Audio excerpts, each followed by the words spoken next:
you for joining The Shine, a podcast featuring some of the University of North Alabama's best alumni and friends from the College of Arts, Sciences, and Engineering. Today we are joined by Miss DeAnna Tidwell. Hi, how are you doing? I'm good. That's good. How was your day? Long. I get that.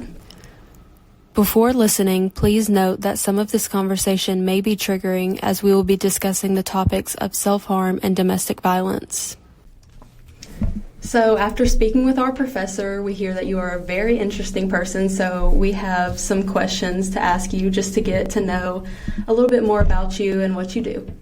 Okay, so can you start by introducing yourself and giving us just kind of a summary of what you do for work? Sure. My name is DeAnna Tidwell. I am the Director of Victim Services with the Lauderdale County District Attorney's Office.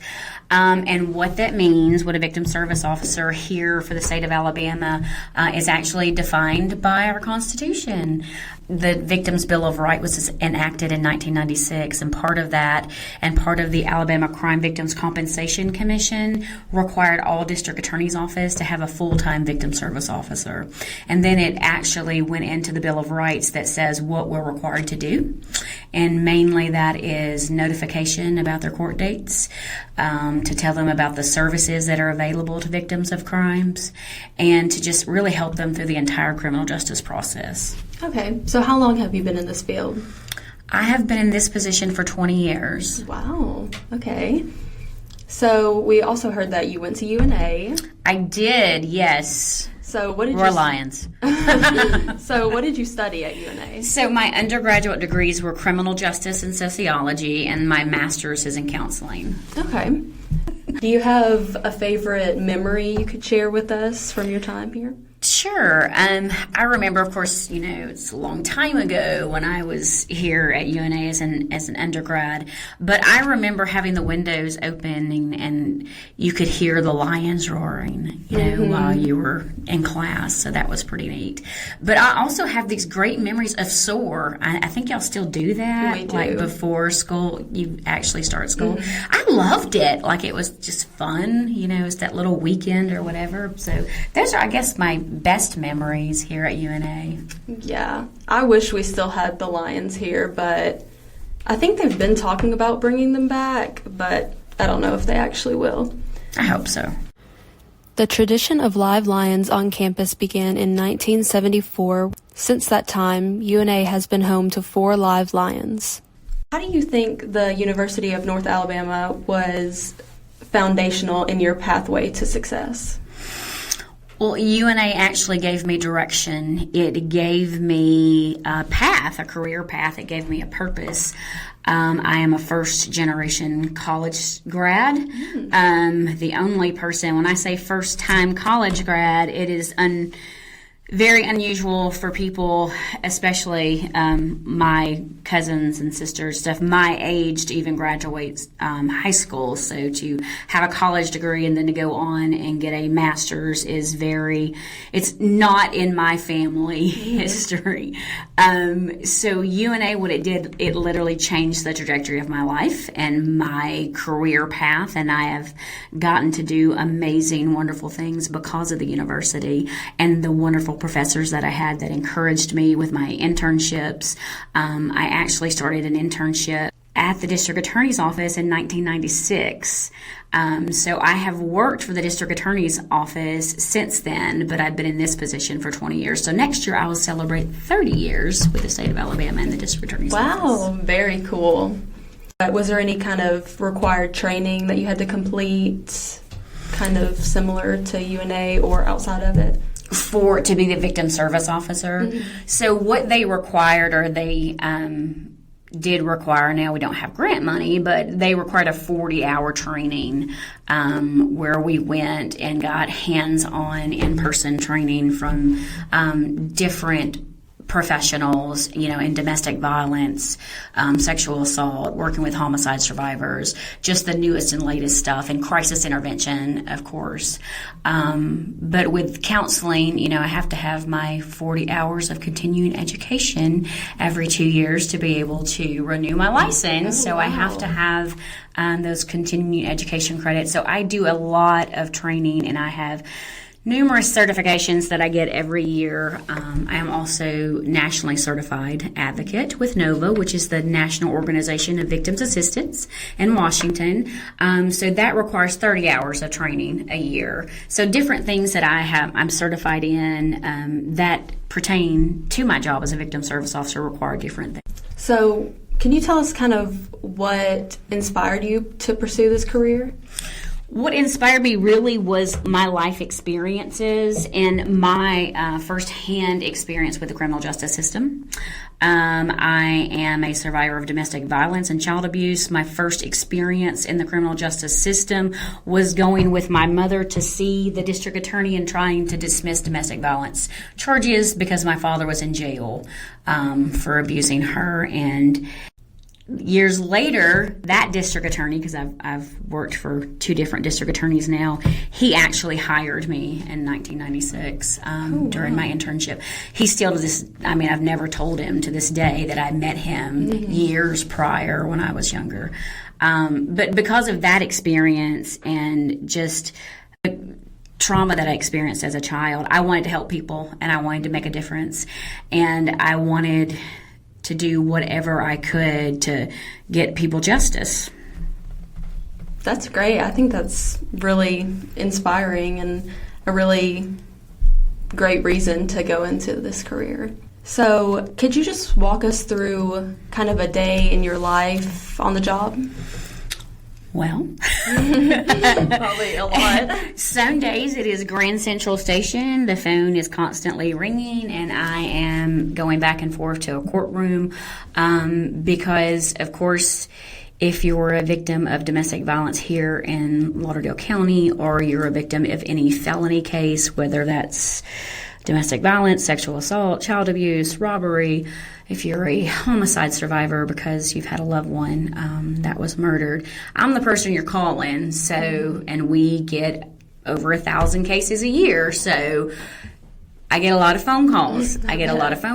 And of course we have court. I'm in court at least one day a week, because every Thursday is district court, which is domestic violence court. So I'm in charge of that.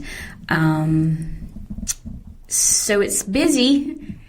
I am either on the phone or in court or have someone in front of me. And I do a lot of crisis counseling, of course, throughout the day with different various victims. Okay. So what kind of challenges have you faced in this career? Challenges can be like something day to day or like a big challenge you faced that you had to overcome. Well, a big challenge with anyone working with victims of crime or just victims that have experienced any kind of trauma is it's easily to experience secondary trauma yourself. Mm-hmm. Like it is hard to, to put up that wall and to set up good boundaries. And if you don't have good boundaries, it can take you to dark places. So the secondary trauma of this job, just listening, really, like I have had to step back from different things and different roles. I used to do a lot of juvenile court with the sexual assault victims, and at one point I said I can't do it anymore. Like I had to step back because it was too much, because what we do is we meet with those victims and we prepare them for court. And so in that process you are hearing their stories and you're hearing these horrific stories, day in and day out. So it gets to you at some point. Mm-hmm. So that is the biggest challenge, is just trying to overcome that and working on my own mental health and self-care. Of course. So when people hear domestic violence, they often think of only physical abuse. That's the first thing that comes to mind. So what are some other forms that you've dealt with that people sometimes overlook? I think sometimes people forget the emotional part of it, because they may not ever put their hands on you, but the things that they say to you can absolutely crush you.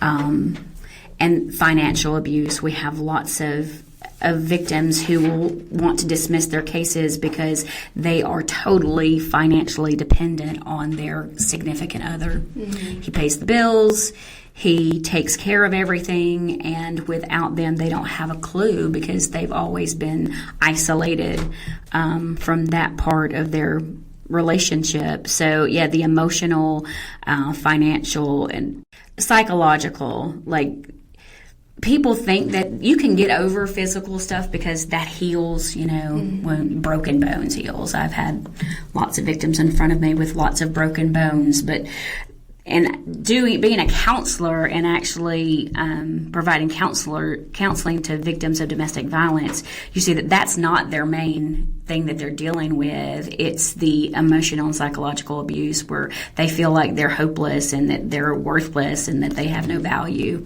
because of what this person has said to them. Mm-hmm. Yeah, that does sound really difficult to have to work with. Has there ever been any cases that you've worked with that have really just stuck with you over the years? Lots of cases. Sure.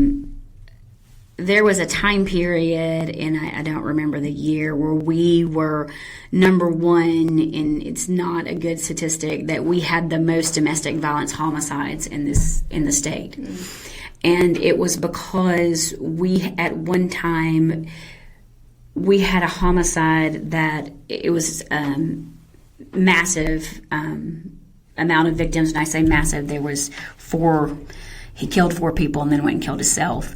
Well, that was one of the only, I don't normally respond to crime scenes. Mm-hmm. I don't do that.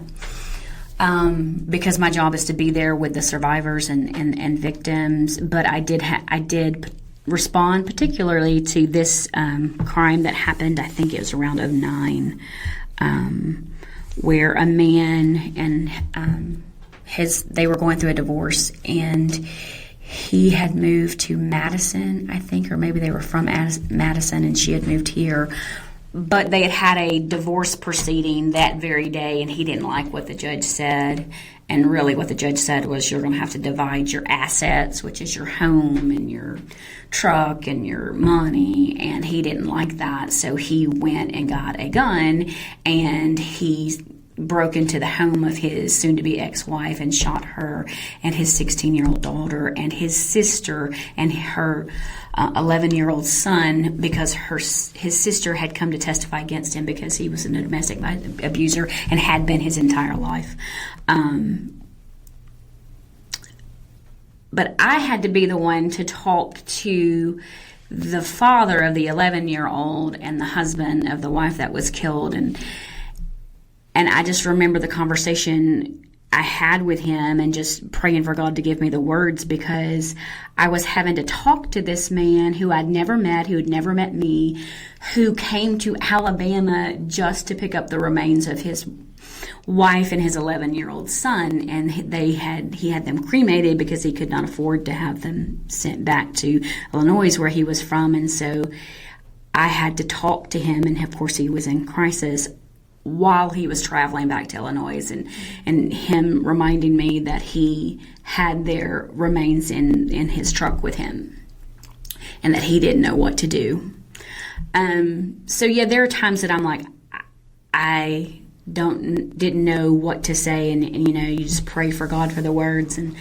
But yeah, that stuck with me just because it wasn't just that family of the mother and the daughter, but of the visiting sister and her child that I was having. People don't think, okay, I kill somebody, then it's just that person that I've hurt, but you hurt so many people. Right. Like, because everybody has, you got a mama or a daddy. They may, that may or may not be living. You have brothers, sisters, nieces, nephew. It just, lots of people that it impacts. Yeah, there's always somebody that it'll impact. So that's my job, is to help all of those family members through that process. But that was one of the most difficult things, because we weren't face to face. I didn't know him. I'm used to doing crisis counseling, with you in front of me and us talking about it, but I'd never met this man. And our first conversation was us talking about how he felt guilty about allowing his son to come to Alabama, and then him ending up being murdered.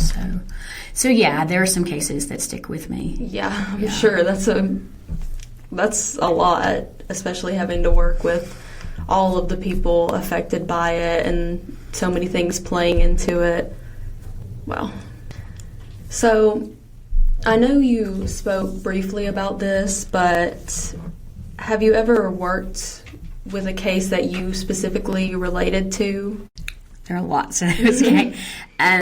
Because there are lots of child abuse and sex abuse cases here in Lauderdale County, I can relate to a lot of those cases, and most of those individuals came from poverty, and I came from poverty, and yes, I can relate to those, and that was a reason a few years ago, working in the juvenile system with small children, that I had to step away from it and say, I can't do this right now.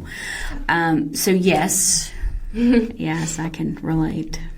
So with all these heavy topics and intense situations, has there ever been a point in your career where you thought, maybe this is not for me, maybe this is too much, I don't want to do this anymore? Many, many times.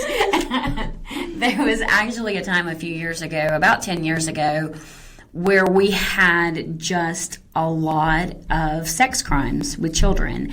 And my job is to work with the prosecutors. I work with the prosecutors to try to get all victims ready for court. So we'll meet with them several times before we actually go to court. And so they're having to tell us their stories numerous times. So there was a day where we literally met with 6 different victims of 6 different crimes of sex abuse, because we were trying to get everybody in and try and decide which one we were going to try. And I completely just stopped and said, I can't do that. I can't talk to another person. I can't listen to another child. So after that, we didn't schedule, kids like that anymore. But yes, there's been times, and because it takes you to really dark places. It can take you to really dark, because that's all you're listening to hour after hour is these horrific, traumatic things that have happened to people. It's not really good for you, especially I am not the only victim service officer now, but at the time I had nobody else. It was me. Like no one else was there that talked to victims. So yes, there have been points where I thought, I need to retire. I need to go do something else. I need to go work at the grocery store and just ring up whatever. Obviously, I'm sure the stress of all of it hasn't just gotten easier, because you said at one point, the number one, Alabama was the number one state. Is that exactly? We were the number one. We were the number one state ranked for domestic violence homicides. And really, what had to do with that is we had several that it was more than one person killed. They would kill the mom and the brother. And like that one, they killed 4 people, and then he went and killed himself. Well, he's also counted in the numbers, so that's 5 people murdered at one time. That year we had several, and we had a couple of murder-suicides where the loved one or whatever killed their significant other and then killed themselves. So, yes, we were number one for not just because we had lots of murder. They were killing more than one person, and they count the person when they kill themselves in those numbers. But has it gotten better? Yes, it's gotten better. It's gotten better because I've gotten better. I've grown wiser, and I have a great support system. So now I did not have that then. And I have this great group of professionals that, that if I need something or I just need to vent, then I can call them and say, hey, this is going on. And everybody needs their tribe, everybody needs their people, and it's taken me a long time to realize that, because I can handle this, I don't need anybody else's advice, I can do this. But you can't do that in this job. You have to take care of yourself. Of course. You have to. Is there anything else that you do to manage your stress and your mental health outside of... I volunteer. So I volunteer for VOCAL, which is the Victims of Crime and Leniency. And I started a Shoals Homicide Survivors group. Just because I love working with people. I mean, they are my people. People that have suffered a loss, like I can relate to them. And I like volunteering, and I also volunteer for UNA. I'm the president of the Greater Shoals Alumni Association. So we do some tailgates. We do some different things. So volunteering, but also I like just being at home and doing nothing. Mm-hmm. Yeah, I get that. Was there ever a moment, like a specific moment, that you realized that you are in the correct career and that this is what you want to do? Yes, there have been, and it's not just a moment. There's been moments, because everybody has moments of joy and moments where you're like, okay, I found my purpose. Where victims came back, those domestic violence survivors or those sexual assault survivors, they come back and they talk to me about their weddings or their children, or they just come to see me and bring me, show me their children or tell me what's going on in their life, and just call me out of the blue. And I'm like, oh my gosh, so I must have made some impact on them. That they're calling me, for joyful moments and not just when they're in crisis. Yeah. There are moments of joy, and those are from these amazing, resilient survivors that I get to help. Mm-hmm.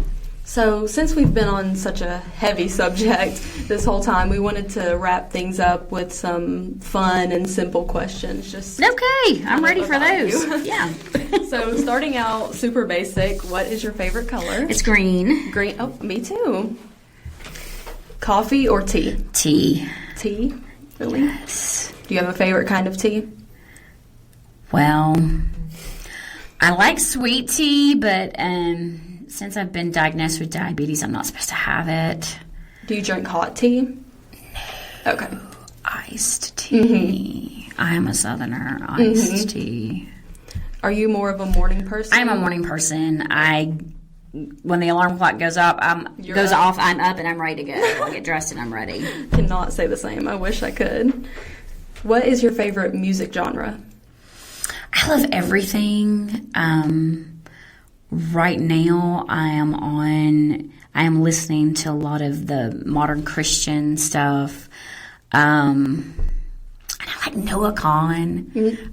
I love Noah Kahan. This is a variety of things. I love all music. Like, music is such good self-care. Mm-hmm. It really is. I love just blasting the music and go driving somewhere. Mm-hmm. Do you like dogs or cats more? Dogs. Do you have any dogs? I have 2 dogs. We have an old English bulldog. His name is Cletus, and he weighs 100 pounds. And we have Hercules, who is a Yorkie, and he weighs 15 pounds. Wow. Yeah. Sorry. I was so caught off guard by the name. Yeah, my husband named him. That is not my dog. Okay. What is your favorite season? Fall. I love when it gets cooler weather. Mm-hmm. It's finally starting to get cold. Yes, it is. What is your favorite food? Oh, I love a good steak. Sounds so good. This one is more related to UNA. Did you have a favorite professor that you remember from UNA? Oh, yeah. Dr. Pearson. What subject was Counseling. it? Counseling. Yeah. She is my mentor to this day. Now she's my friend. You get to be friends with your professors when you graduate. And she's retired recently. But she and we're friends, and we've met up at the counseling conferences over the years, and she was always a really good support for me, because when I was starting out, and of course counseling, that she was there. Mm-hmm. So she's just an amazing, awesome person. I hope you all have one of those professors. Okay, this one is a little bit more controversial. Does pineapple belong on pizza? No pineapple. No. You don't like it? No. Do you prefer books or movies? Well, it depends. I love a good book. Mm-hmm. But sometimes I don't want to have to focus on anything. I just want noise. Especially, and so movies sometimes is just better. But I do love books. I'm an avid reader, yes. Do you have a favorite book? Anything that doesn't have anything to do with crime. After hearing about it all day. Fictional stuff. Okay, well, that's all the questions we have for you. It was so nice meeting with you and nice getting to know you. Thank you for joining us for another great episode of The Shine. I am your host, Emma, and today I have been joined by Terrence, our sound editor, JC, our editor, and Valerie, our producer.